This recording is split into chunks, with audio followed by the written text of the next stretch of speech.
สบายดีเด้อพี่น้องมาในสุดเรียบร้อยเลยพี่น้องเอ้ยติดติ่งจำคอ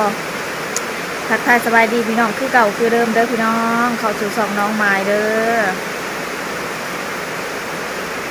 ฝนตกทั้งวันนอนฮักกระตื่นหากินสมกินแซวให้มันสื่นปากก่อนพี่น้องตกมาอีกคือเก่าฝนก็ตกทั้งวันทำได้ก็บ่ได้พี่น้องฝนตกรอบค่ำมาอีกแล้วพี่น้องนอนกำลังม่วน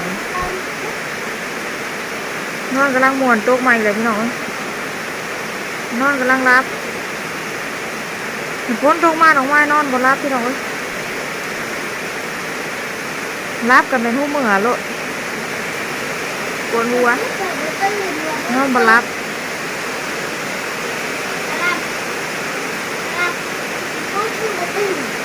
มือห้ามคือบ่นอนเนี่ยอ้วนแต่แม่เที่ยวแต่ปุ๊บเมื่อกึบมาแล้วก็โตมาอีกน้อยเพื่อโทรมามืออื่นให้ไปดำนา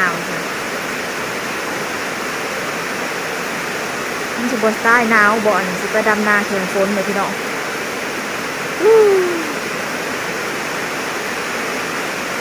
เศร้าหายเศร้าหน้าจะแม่นมันยากเนาะยากคักพี่น้องฝนตกก็บ่ได้อยู่บ่ได้เศร้า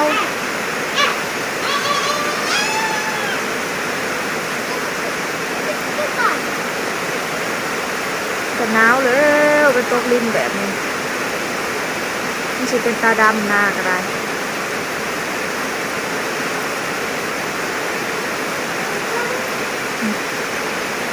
งัวไปเขาอินเขาฟอกกินเปลือง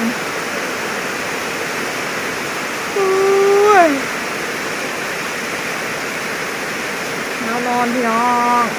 นอนบ่หลับเสียงฝนจากมาแล้วก็นอนกับบ่หลับ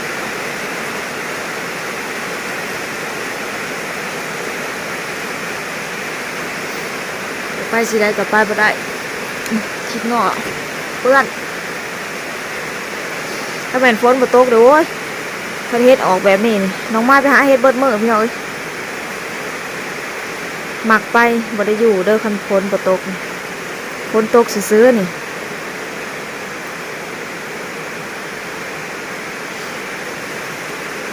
ตกมาตลอด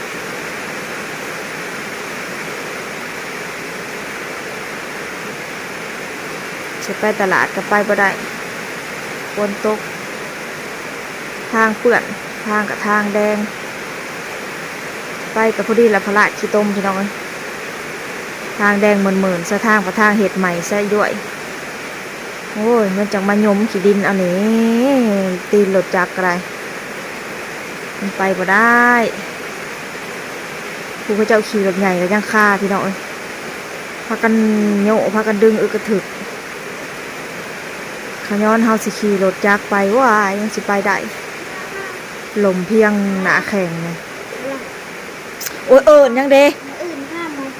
บนมือเบิดเว้นลูกนี่ก็ได้จะเป็นจากไปขากอันหน้านะเนาะขันหนาวเลยระวังถือแสขันหนาวมันสิได้พ่ออยู่ดอก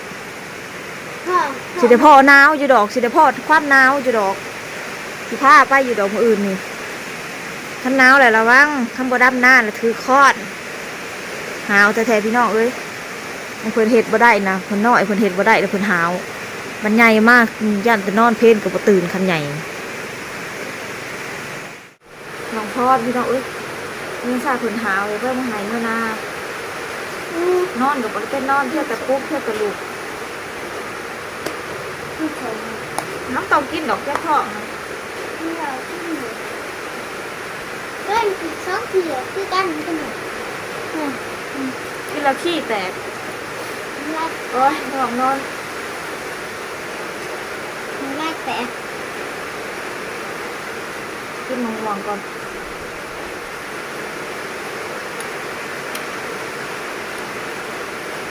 ว้ามึง แต่งงเนาะเอานอนงกอันนี้กินจบดีเลย กินดิ นอนเที่ยวแต่ปุ๊บนอนเบิดเป็นรับเป็นตื่น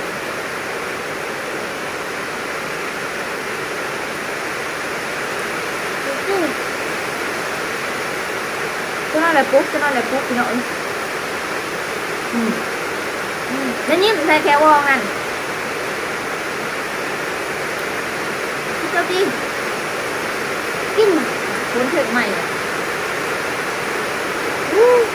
ดำหน้าเดินไปด้วย อยู่ในเตียง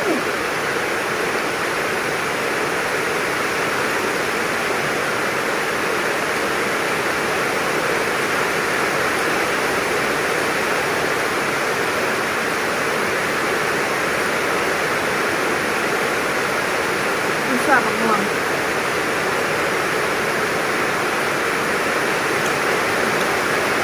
คนใหม่อ่ะบนต้องตลอดเดี๋ยวนี้แห่งบนไปได้นะ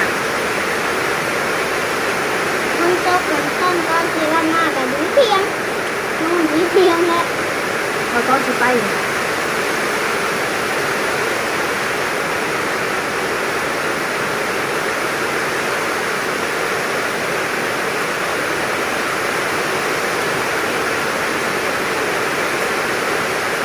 คลิปนี้อาบน้ำมาได้พี่น้องอาบน้ำแล้วก็นอนตื่นมากพี่น้องม่วงต่อช่วงม่วงต่อจะสื่อนอนพี่น้อง ไม่มีเขาจะกินพริก ได้ยัง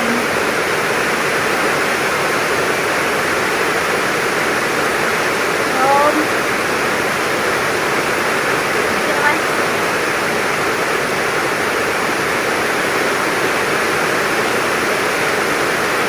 เดี๋ยวพาไปกินน้ำเด้อเดี๋ยวพาไปกินน้ำได้ชอบ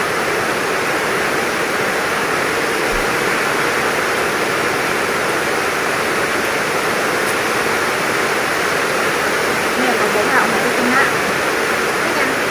เดี๋ยวชอบ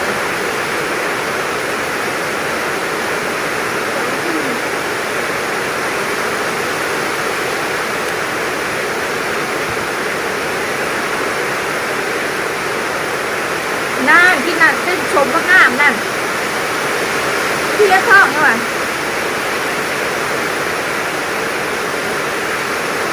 กินน้ำแล้วแล้วไม่ต้องมากินอีก